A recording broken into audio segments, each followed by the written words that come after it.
In the summer of 1941, as German armies thundered across the Soviet Union, one city stood like a jewel on the edge of the world, Leningrad, a city of art, revolution, and pride, the former imperial capital of Russia, now the beating heart of Soviet identity.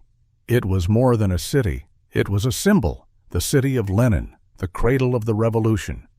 To destroy it would be to strike at the soul of the Soviet Union itself. For Hitler, Leningrad was both a military target and a symbol of everything he hated.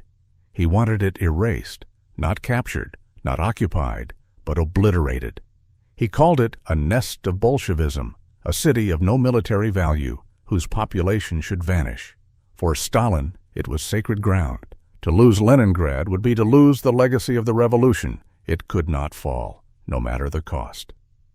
And so began one of the longest, bloodiest sieges in human history, 872 days of hunger, fire, and survival. A siege not of weeks or months, but of years. A siege that would test the limits of human endurance. By late August 1941, German Army Group North had swept through the Baltic states. Lithuania, Latvia, Estonia, the Red Army, shattered and retreating, fell back toward the great city on the Neva River every day. The German panzers advanced closer. Every hour, the ring around Leningrad tightened. General Wilhelm von Laeb commanded the assault, supported by Finnish forces pressing from the north. From the south and west came German divisions. From the north, Finnish armies retook Karelia and moved toward the outskirts of the city. Soon, Leningrad was surrounded on three sides. The plan was simple and cruel: encircle the city, cut it off from supplies, and starve its people to death. No direct assault, just hunger, cold, and despair. On August 30th, the Germans cut the last railway line. By September 8th, the last road link was severed. Leningrad was isolated from the rest of the Soviet Union. 3 million people, soldiers, women, children, and the elderly were trapped inside. Hitler issued his order. It was not a battle plan, but a death sentence. The city of Leningrad is to be erased from the face of the earth. No surrender will be accepted. The population must die. Artillery and bombers began their work. Thousands of shells fell every day. Factories, schools, and hospitals were reduced to rubble. The sky above Leningrad turned black with smoke. The great city of Peter the Great, the city of palaces and bridges, was becoming a furnace. But the people of Leningrad refused to die quietly. They did not wait for orders. They turned their city into a fortress. Every man, woman, and child was mobilized. Factory workers melted down church bells to cast tank armor. Teenagers carried sandbags to build barricades. Artists, musicians, and writers volunteered as firemen and stretcher bearers. The spirit of the city turned from panic to defiance. In the Hermitage Museum, workers packed away paintings by Rembrandt and Raphael. They hid them deep in the basement, under heavy steel doors. On the empty walls they hung signs that read, "Everything for the front, everything for victory." By autumn, the city was fully encircled. No trains, no food convoys, no communication. German artillery batteries fired daily from the south, while Finnish troops held the north, blocking every escape route. The population waited for winter and for death. By November, the first snows came. Temperatures dropped below freezing. Rations fell to 125 grams of bread per day, a piece so small it could fit in a child's hand. Even that bread was made from sawdust and wallpaper paste. People boiled leather belts, ate glue, rats, and houseplants.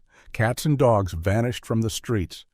Children fainted from hunger on their way to school, never to wake up again. Electricity failed. Water pipes burst. The dead lay frozen in the streets, too heavy to bury in the frozen ground. The city turned silent, except for the distant thunder of artillery. But even as hunger stalked every home, Leningrad did not stop working. Its factories continued to produce shells, bullets, and tanks for the Red Army. Every weapon built in that frozen city was a cry of defiance. In December, the Neva River froze solid. On the other side of the ice lay Lake Ladoga, the city's only hope. Soviet engineers, working under shell fire and sub-zero winds, built a dangerous supply route across the frozen lake. They called it the Road of Life. Trucks loaded with flour and medicine crept across the ice at night, their headlights covered, their engines freezing in the cold. Some never made it. German aircraft patrolled the skies. Bombs shattered the ice, swallowing entire convoys. But for every truck lost, another followed. It was fragile, deadly, but vital. Through this thin thread of ice and courage, Leningrad survived. By the spring of 1942, more than 500,000 had died, most from starvation and cold. Entire neighborhoods had vanished, yet the city still breathed. Radio Leningrad continued to broadcast, not propaganda, but poetry, music, and messages of endurance. The voice of the announcer, Olga Bergholz, became the heartbeat of the city. No one is forgotten, nothing is forgotten. Composer Dmitri Shostakovich, trapped inside the city during the siege, began writing his 7th symphony, the Leningrad Symphony. He worked by candlelight, to the sound of artillery. When the symphony was first performed in August 1942, the musicians were so weak from hunger that soldiers had to prop them up. But they played, and as the music echoed across the ruins, the German artillery fell silent for the first time in months. It was more than music, it was defiance. In 1943, the Red Army struck back. After months of planning, Soviet forces launched Operation Iskra, the Spark. On January 12th, Soviet troops from the Leningrad and Volkhov fronts attacked the German lines south of Lake Ladoga. After fierce fighting through snow and forest, they broke through. For the first time in 500 days, a narrow land corridor connected the city to the rest of the Soviet Union. Supplies poured in. The city, once dying, began to live again. Factories restarted, children returned to school, bread rations increased, slightly, but enough to bring back hope. By late 1943, the Red Army had grown stronger, pushing the Germans back along the entire front. In January 1944, a final offensive, Operation Spark II, began. Artillery barrages thundered for days, and German positions collapsed under the weight of Soviet fire. On January 27, 1944, after 872 days of horror, the Siege of Leningrad was over. The red banner was raised once again above the city.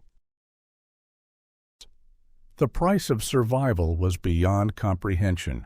More than 1 million dead. Soldiers, workers, mothers, children, entire families erased. But the city lived. When the survivors marched through the streets on Liberation Day, they carried portraits of those who never returned. There was no cheering, only tears and silence. Leningrad did not fall. It endured. It survived hunger, fire, and unimaginable loss, not through strength of arms, but through the will of its people. In the years that followed, Leningrad was awarded the title Hero City. But for those who lived through it, the real honor was survival. In history, many cities have been conquered by armies, but few have fought with their soul. Leningrad was one of them, a city that refused to die, a city that would not surrender, a city that proved that even in the darkest winter, the human spirit burns brighter than fire.